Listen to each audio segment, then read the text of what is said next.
Chapter 14. James Howard. Early one morning in December, John had just led me into my box after my daily exercise, and was strapping my cloth on, and James was coming in from the corn chamber with some oats, when the master came into the stable. He looked rather serious, and held an open letter in his hand. John fastened the door of my box, touched his cap, and waited for orders. "Good morning, John," said the master. "I want to know if you have any complaint to make of James." "Complaint, sir? No, sir." "Is he industrious at his work and respectful to you?" "Yes, sir, always." "You never find he slights his work when your back is turned?" "Never, sir." "That's well, but I must put another question. Have you no reason to suspect, when he goes out with the horses to exercise them, or to take a message, that he stops about talking to his acquaintances, or goes into houses where he has no business, leaving the horses outside?" "No, sir, certainly not, and if anybody has been saying that about James I don't believe it, and I don't mean to believe it unless I have it fairly proved before witnesses. It's not for me to say who has been trying to take away James's character, but I will say this, sir, that a steadier, pleasanter, honester, smarter young fellow I never had in this stable. I can trust his word, and I can trust his work. He is gentle and clever with the horses, and I would rather have them in charge with him than with half the young fellows I know of in laced hats and liveries, and whoever wants a character of James Howard," said John, with a decided jerk of his head, "let them come to John Manly." The master stood all this time grave and attentive, but as John finished his speech, a broad smile spread over his face, and looking kindly across at James, who all this time had stood still at the door, he said, "James, my lad, set down the oats and come here. I am very glad to find that John's opinion of your character agrees so exactly with my own. John is a cautious man," he said with a droll smile, "and it is not always easy to get his opinion about people, so I thought if I beat the bush on this side the birds would fly out, and I should learn what I wanted to know quickly. So now we will come to business.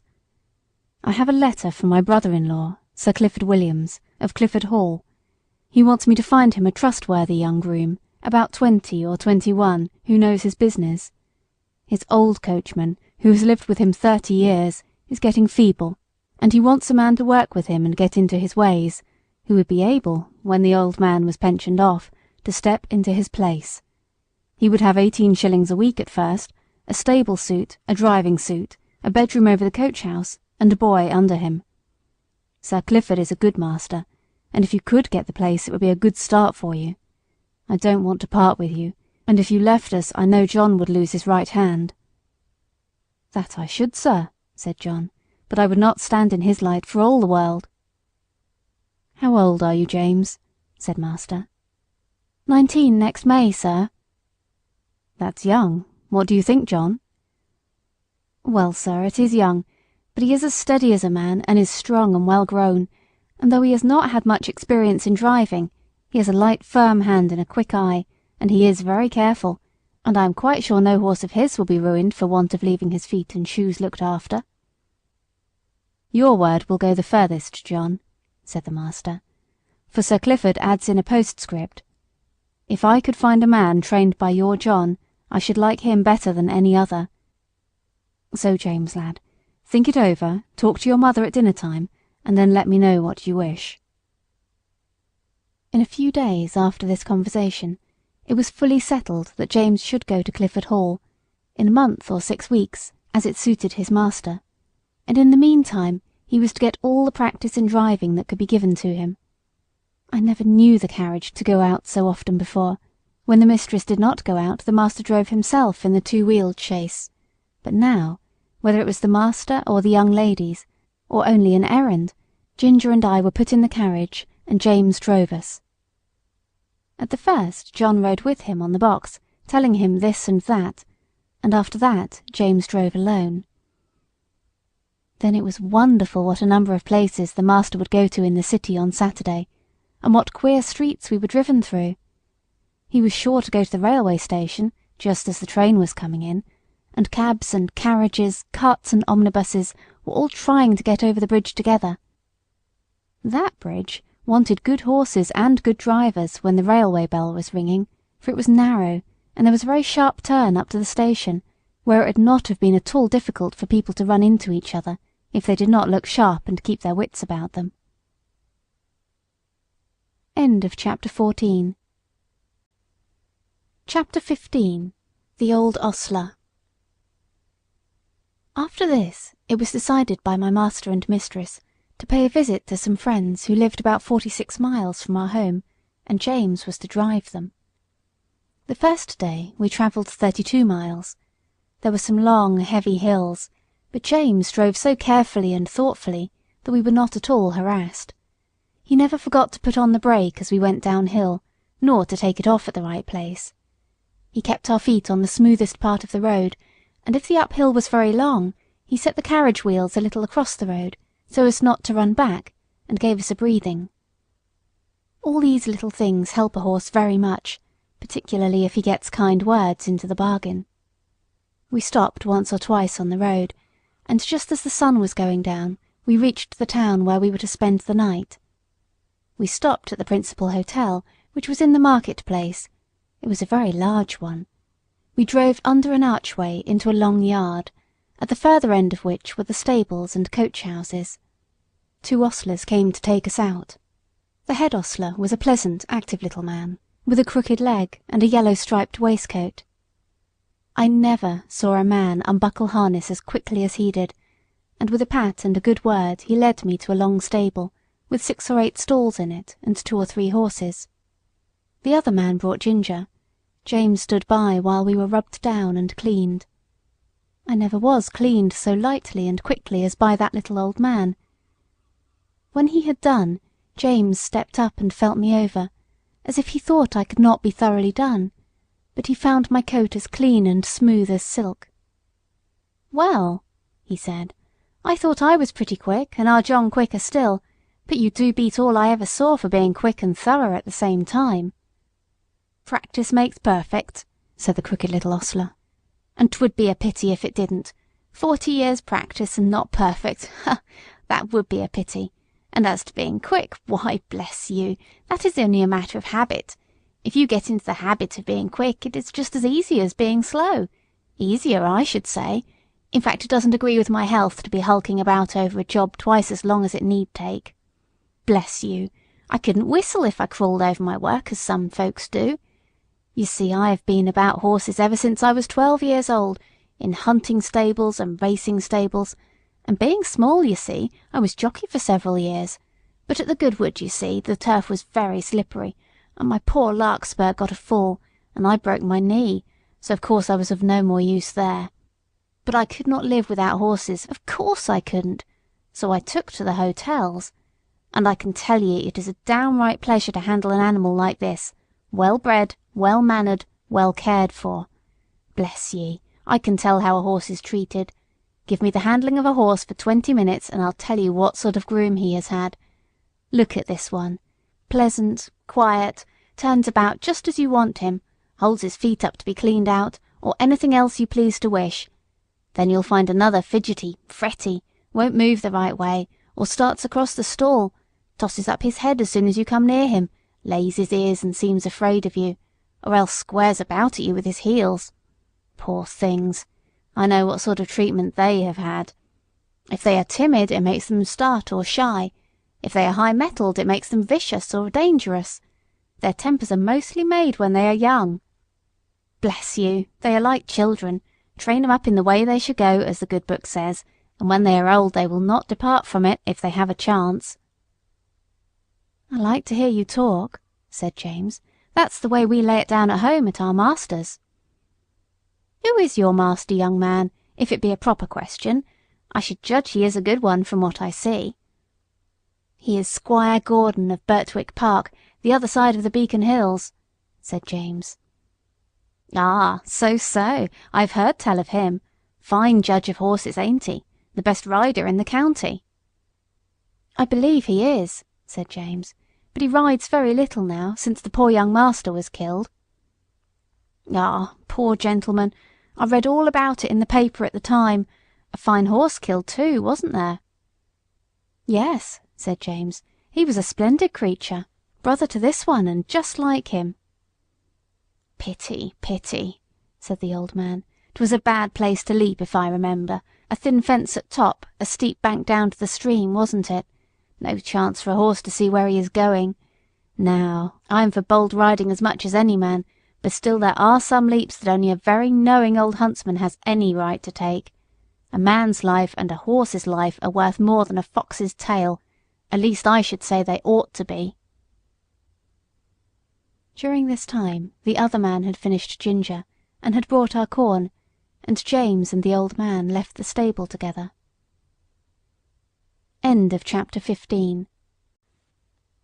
Chapter 16. The Fire.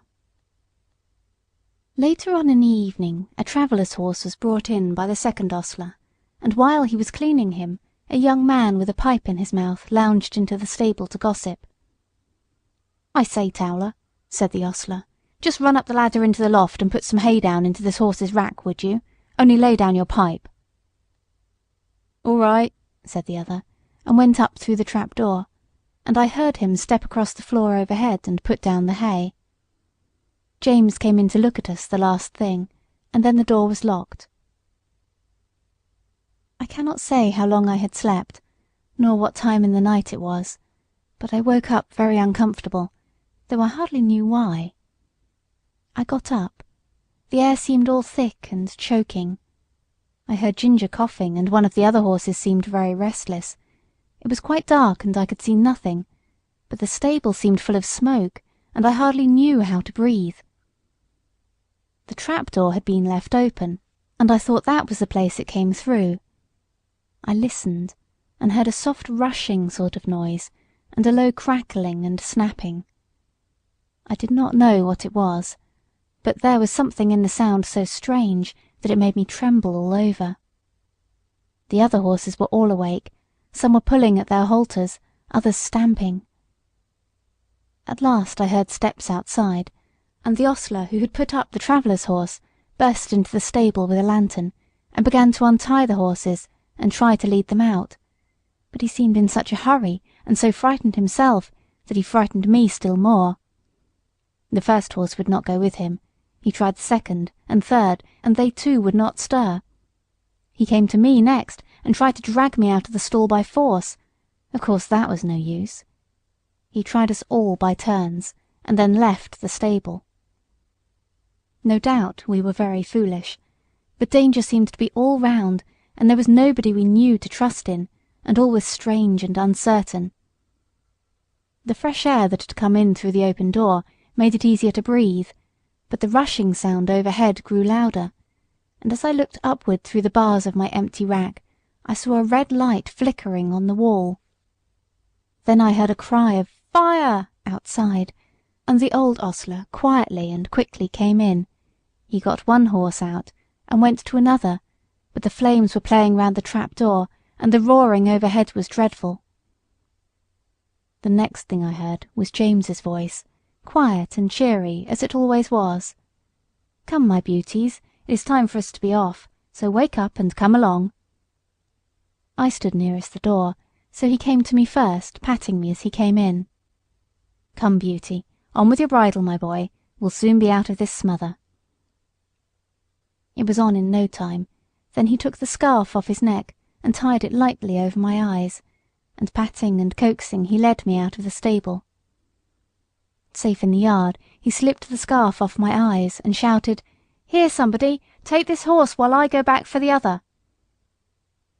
A tall broad man stepped forward and took me, and James darted back into the stable. I set up a shrill whinny as I saw him go. Ginger told me afterward that whinny was the best thing I could have done for her, for had she not heard me outside she would never have had courage to come out.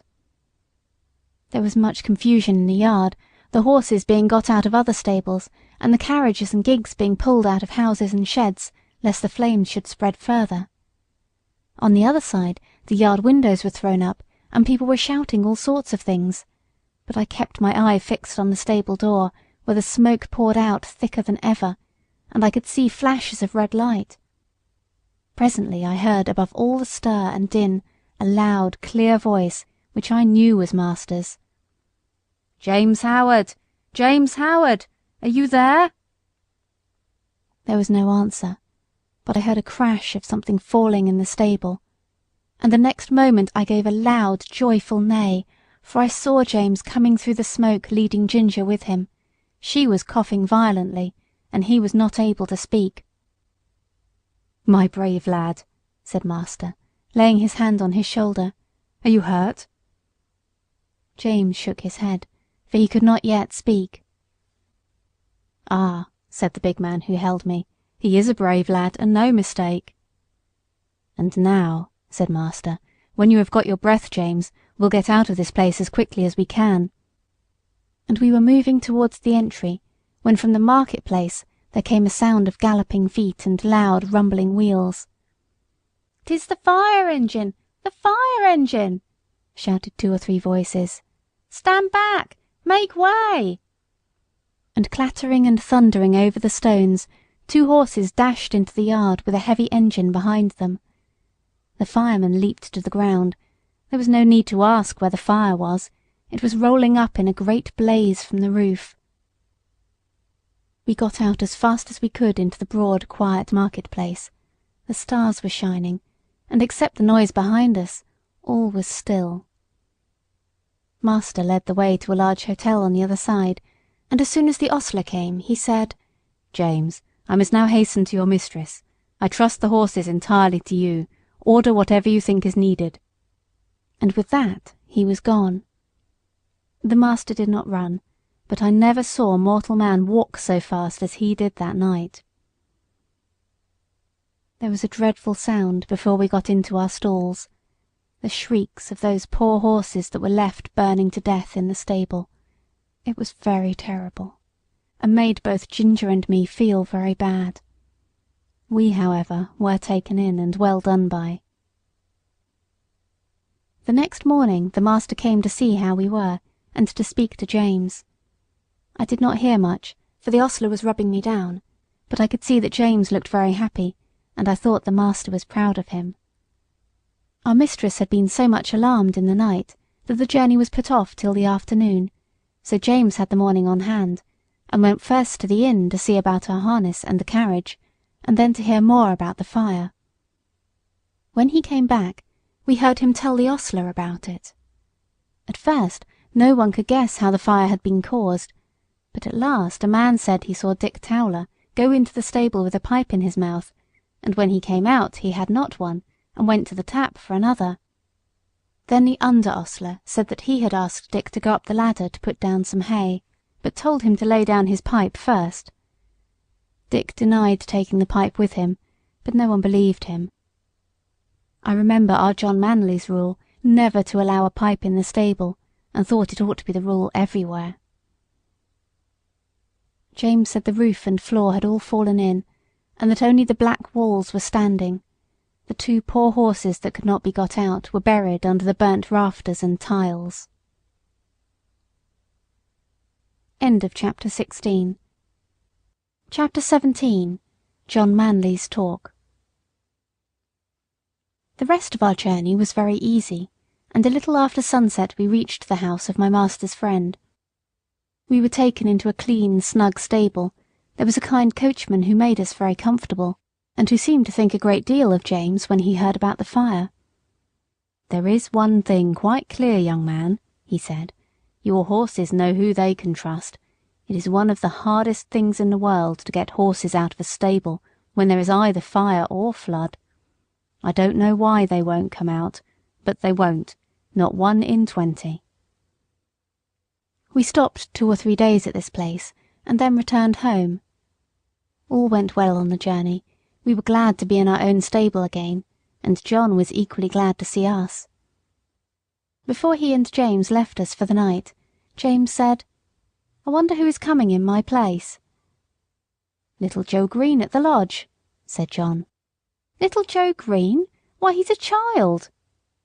"He is 14½ said John. "But he is such a little chap."